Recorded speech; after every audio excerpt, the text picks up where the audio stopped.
Dosta je dobro što se kraljevačka opozicija ponaša baš kao opozicija. Nemamo neke tabore, nismo nešto podeljeni, konsultujemo se oko svega i ne možemo praviti nekakve planove koji podrazumevaju dugoročne periode, ali ono što znamo je da nećemo dopustiti da ovako prolaze stvari. Neće više otprilike nigde u Srbiji biti održana mirna skupština dok god su nedostojni na njihovim čelima i to je otprilike i poruka opoziciji iz Kraljeva. To je ne dozvolite nigde nedostojnima da upravljaju vašim sredinama.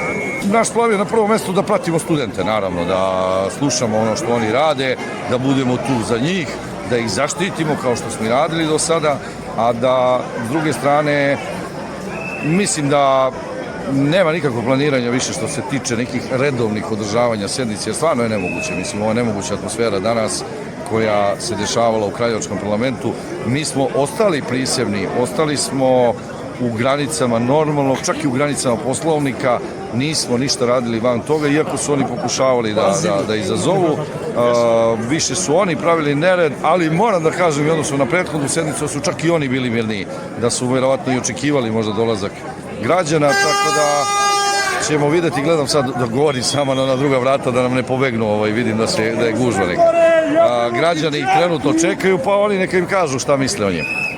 Kraljevačka opozicija je, čini mi se, nikad jedinstvenija u svojoj, ajde kažemo, skorijoj istoriji i meni je to jako drago. Naš plan će svakako biti da čak i ovu skupštinu proglasimo nelegalnom, jer bilo koji upravni sud posle svega što se videlo danas, tokom današnjeg dana, neću odobriti, niti je smatrati legalnom, kao ni odluke koje budu donete tako bez rasprave, bez ikakvog očuvanja elementarnog skupštinskog rada.